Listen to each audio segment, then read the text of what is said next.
So, driving home from we had our first softball tournament over the weekend. Girls came home with fourth place, not the finish they wanted or anything like that, but, when you go up against someone throwing gas like that, sometimes it's hard to get on base. Then you lose out. That's beside the point. We're 2 seconds in and we're already getting distracted. I came up with what might be, on a drive home, what might be the dumbest idea or the funnest idea I've ever had when it comes to YouTube. Here in about 2 weeks when I got to deal with all these video clips, it's going to be the dumbest. But by the way, welcome to Monday. Checking the dew, basically just using my shoes to see if they get wet. Alright, we're dry. We can get the swathers going right away.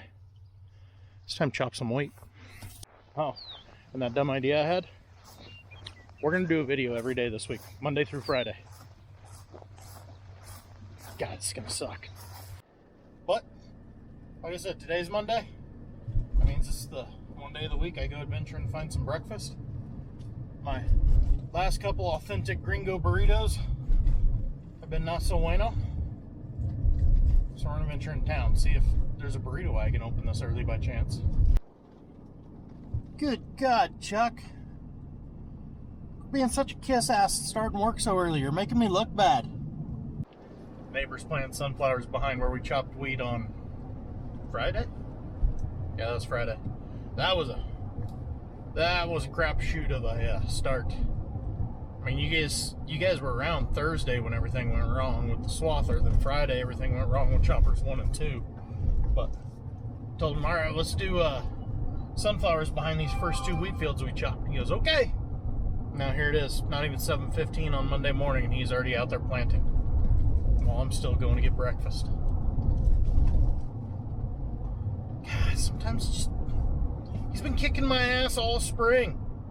First I lose to him on the light game on night 1. Then he works later than me on night 1. Then he works earlier than me the other day when I was going to plant. Now he's working earlier than me. This guy is messing with me, and I do not like it. First 2 wagons I went by were still closed, so gas station pizza it is, and this is what they had for pizza, a pizza roll. I don't know. Kind of sucks because we've got like 5 burrito wagons in town and they're all pretty good, but I think it's because they make enough money and don't get enough business early in the morning. None of them open until like 8 o'clock, and I really don't blame you. If you make the money you want and it's not worth opening up early, especially if you're not a morning person, okay, it's your business. Do whatever the hell you want. It just sucks for me because that means I usually never get a freaking burrito from any of them unless I'm in town randomly at 9 in the morning.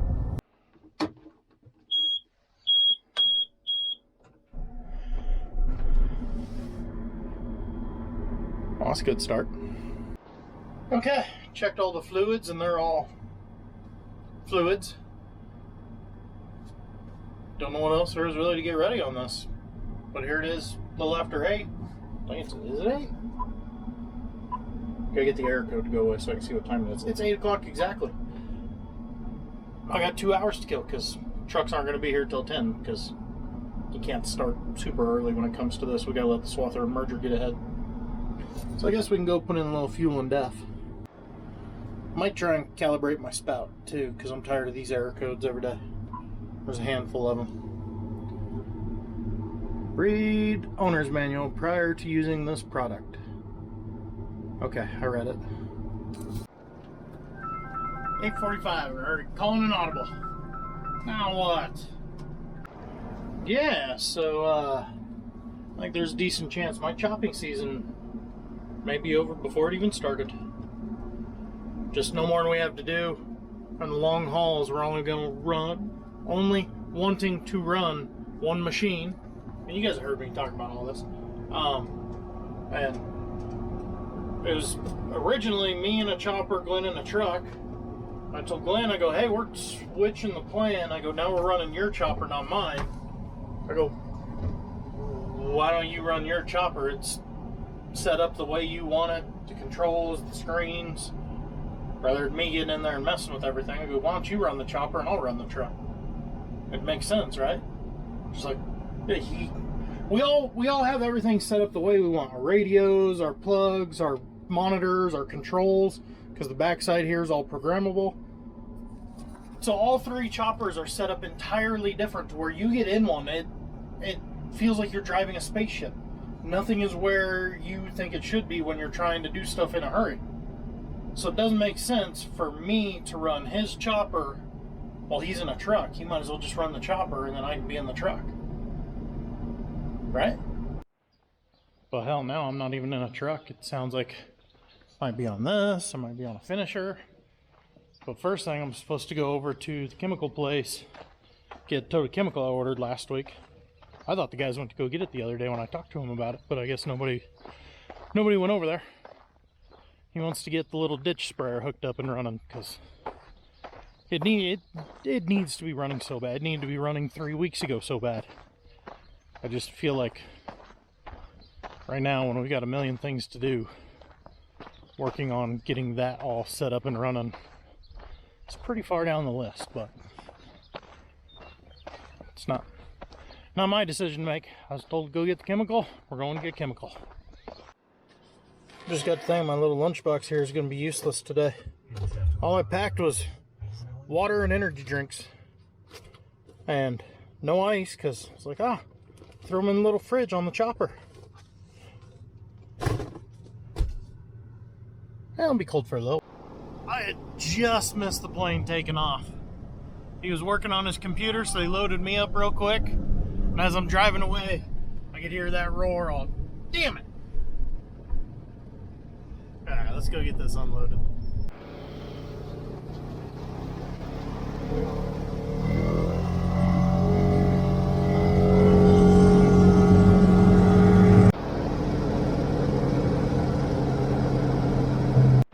So it is a whole lot easier, maybe even quicker,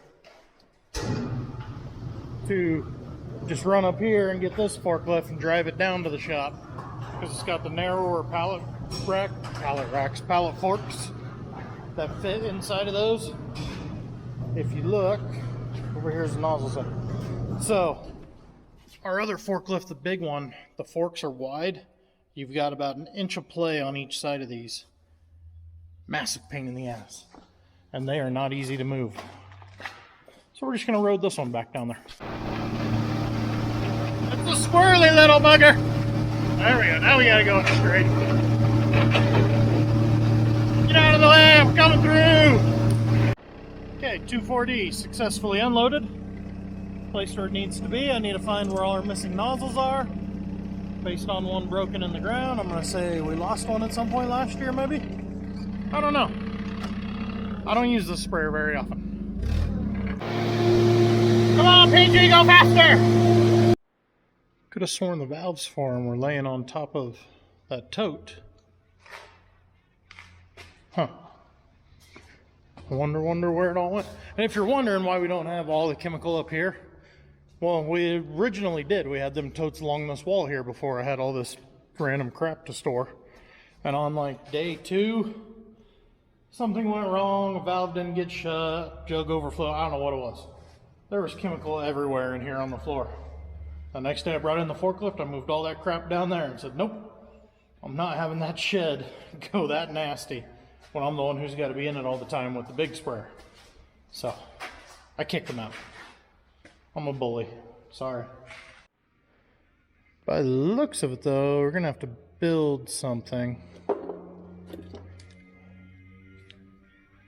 That's what I built. That's got a use, that's got a use, that's got a use.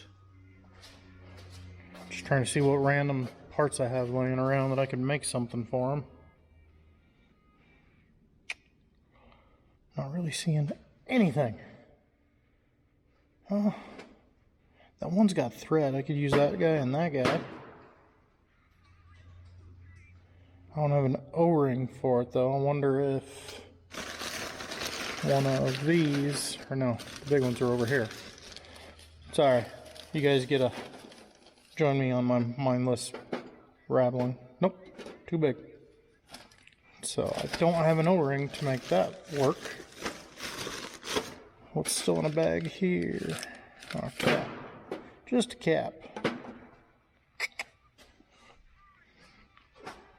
Huh.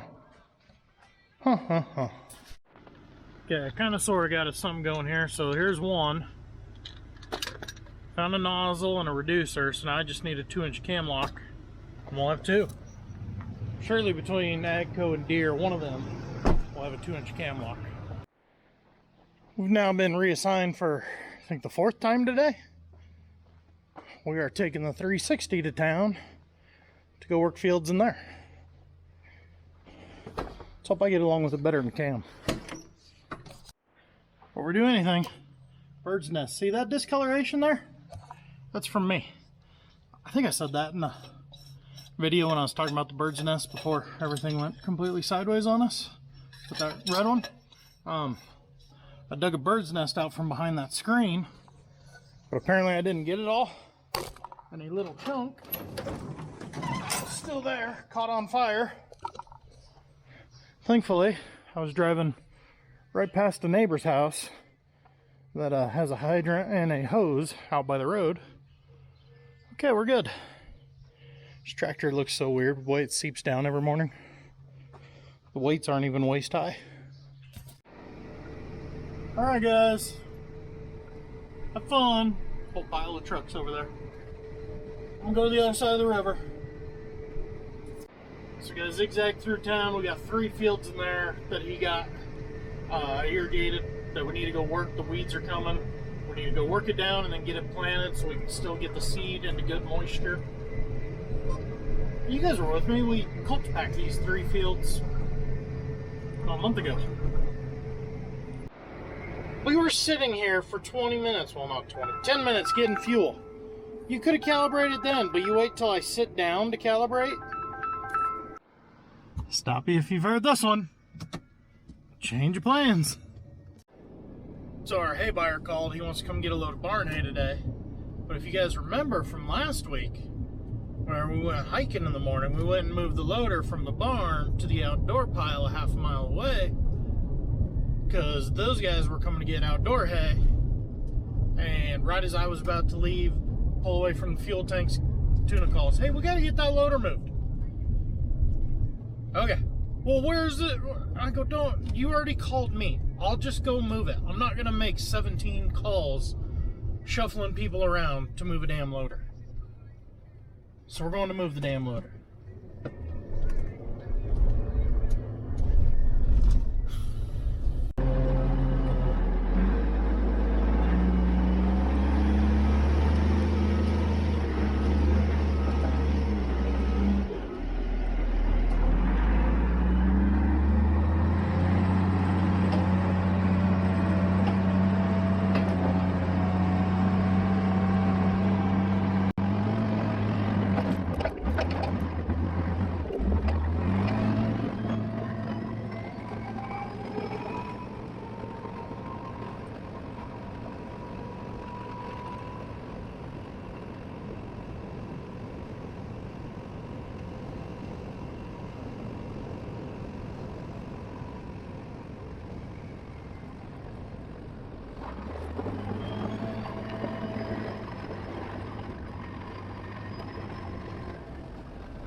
Barrett, I wouldn't recommend messing with that owl. There's like 2 loads left in here, I think. He'll pick through these and just take the ones he wants. Basically, those were either questionable quality or they got a little sprinkle on them, stuff like that, to where we put them in here and just tell them, you know, if you see stuff you don't like, take it out. I think at the last shed, between all the bales there, we had almost a full load, a little over half a load maybe. Like 14 bales, maybe 18. Not bad. At least on my walk I get to look at all this pretty corn coming up. Just ignore the rocky areas. We don't look at those areas. They're about to pop out. Just under that crust. So Uncle Kenny just happened to see me walking down the road randomly. Comes pulling up, hey, you want to ride? I go, nah, Hell, I'm almost there. Plus, I want to cut across the corner of these sunflowers and look, see if they're coming out of the ground yet. And they are just right there, as you can see. I'm not gonna lie. So it's a little over half a mile from the shed to here. The shed to right here, where I turned off the road, was such an easier walk than the last 200 yards across that. Feet sinking out in that. Oh, you can feel that workout. But what's funny is Aaron called me right before Kenny showed up. He goes, "Hey, I guess I'm supposed to come get you at the lake." I go, "Dude, don't even worry about it." I go, I'm almost back to my pickup already." And he just laughs.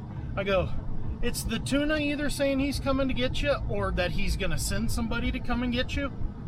If you can see your vehicle, it's gonna be faster to walk, because he's gonna get distracted and either not send that person or not leave himself.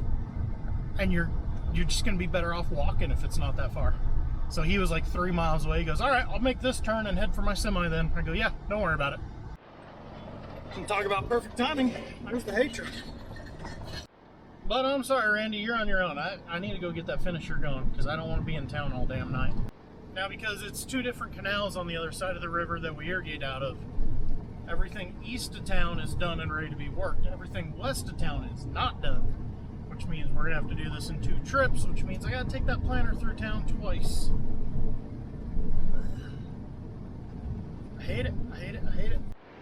All right, finally. 11:40. Finally made it to the first field of the day. And look at how friggin' green it is out there. So the hope is get everything worked today, come back in the morning with the corn planter, get corn in the ground, then these guys will be on their own. Say this, you may think 360 horsepower is a lot, but according to the power gauge, it takes every bit of it and then some to pull this heavy bastard.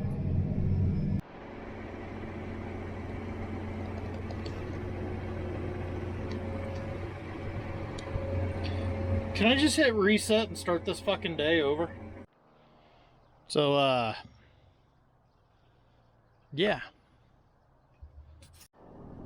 Well, basically wasted an hour and a half of my day at lunch, which, you know, I'm grateful for a nice lunch. It was free. It's always nice. But now Bart's sitting at the field waiting on me to bring him tools, because he goes, "This broke in the worst spot possible." He goes, "Normally we can grab onto it and pull it out," but he goes, "This one broke inside there." And he goes, "I can't pull the sumbitch out." So I got tools, headed back to town. As you can see, Bart's been here. There's a problem.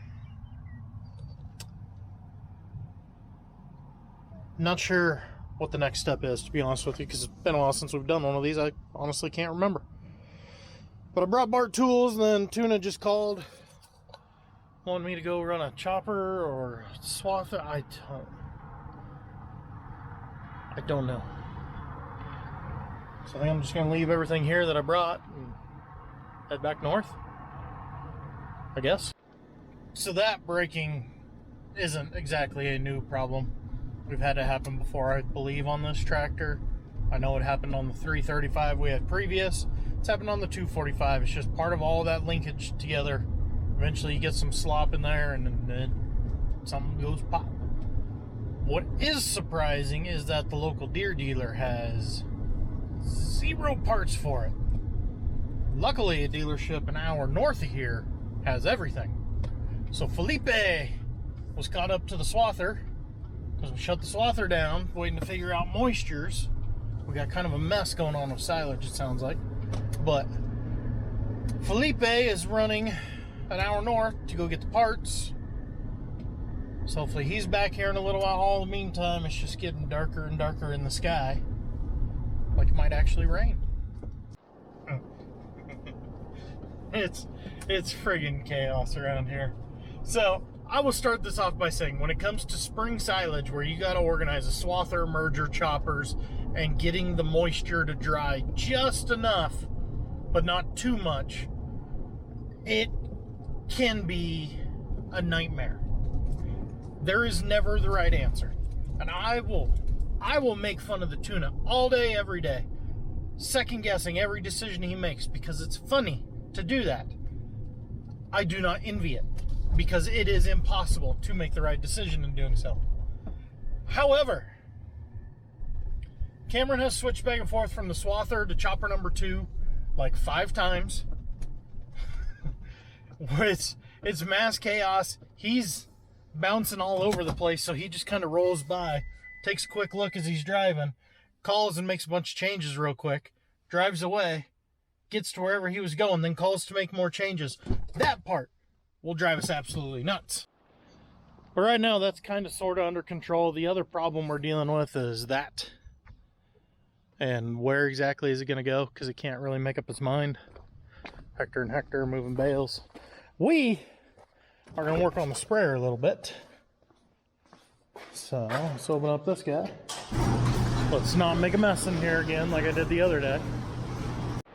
But right now I need to get the sprayer cleaned out because Chuck over here is now on field number 2 of sunflowers. So I got to do the triple rinse, get this cleaned out real good. And depending on where that cloud is, I may try and spray 2 more fields of sunflowers real fast. That was something I did not at all have on my radar for something to do today. The rain not be coming this way, but it looks like the dirt sure is. It's getting nastier and nastier that way. As a chopper guy, weather is what gives me the most anxiety, especially in spring work. Because spring work, you don't want to have a bunch of windrows on the ground and have them get rained on. So when you're watching a storm move in, which that one really isn't moving, it's just sitting stationary and growing, which is probably why we got wind coming off of it now. But you're like, okay, how soon do I shut off the swathers? Okay, how do I start sending the trucks home? Well, those guys live that way. Should I call them and tell them turn around and get the hell out of here? And you wind up second guessing yourself, and you're never right. Because if you remember this fall, we were cutting dry land, basically out there on the horizon. Storm coming in, and I go, oh yeah, we got plenty of time. We can get 1 more round of trucks through, and then we'll get the hell out of here. When that freaking wind hit, I was just nervous trying to get a little bit of silage in all the trucks, so I didn't have to worry about them blowing over. Because that wind was strong enough, it ripped the friggin' latches off of that Zern head. I'm surprised it didn't rip the doors off. It bent in the grain bin I was parking next to. It was quite the ordeal. That was the wrong button. So yeah, weather when I'm trying to run a chopping crew gives me massive anxiety. But you know, on the plus side, I'm not running the chopping crew today. I'm the sprayer boy. Sprayer bitch, or however you want to say it. I don't care. Either way, that's not my responsibility. That's the Tuna and Glenn and Cameron and all their confusion, because none of them seem to know what the plan is. The one plus side on our favor right now when it comes to dealing with weather is we don't have to push. Calendar-wise, we are very early. Crop maturity-wise, we're a little early. But in terms of needing to do stuff for irrigation, we need to hurry. That makes sense? Chopper's made a mess of my pickup. So we're a couple hours later now. I got the rinse cycle done on the sprayer. It's good to go. But the wind was blowing. I think I seen gusts of 50 about the time I finished rinsing it. So obviously no spraying. Chopping, they got what they could, which wasn't a whole hell of a lot. Are they completely done opening it? Yeah, they got all 3 end rows. Just a few rows out there. Nothing to complain about. Still quite a bit of rain to the west, so we don't know what the hell is going to happen there. Just got the phone call though an hour ago. We've got quite a bit of irrigation water turning on tomorrow because all of a sudden our head gate shot up. I wasn't paying attention when I was in Dodge City. Last I knew it was running between 300-400 CFS, cubic feet per second. So think of a 1 foot by 1 foot by 1 foot cube. Now think of 300 or 400 of those cubes all going past you in 1 second. That's how much water was in the canal. Well, after the Tuna got the call, I looked, we're up to 580. That would explain why water is here a few days earlier than we were expecting. So depending on moisture, I need to get 2 new sunflower fields sprayed. I need to get some wheat ground VT'd, planted the corn, get it sprayed, all while Bart gets the tractor put back together. Phil got here with the parts. We're ready for reassembly, but it was raining, so we didn't get to reassembly. Yeah, it's just kind of a crazy end of the day. I can tell there's a few sunflowers popping out there, but not very many yet. Have to find another way to end this video. I was gonna come show you the pretty rows of sunflowers. Gotta come up with another idea. Cattle are doing good, guys. I'm sure they appreciated the little shower today. You know, light sprinkle, not too much. Enough to settle the dust, calm things down. But yeah, so day one of actual harvest is in the books. It was kind of a mess. Didn't get a whole lot of acres. They had to pause and wait because it was too green. But 2 choppers ran pretty good. Can't complain there. Alright, I'm gonna go home and edit a video you would have seen 2 or 3 weeks ago. See ya.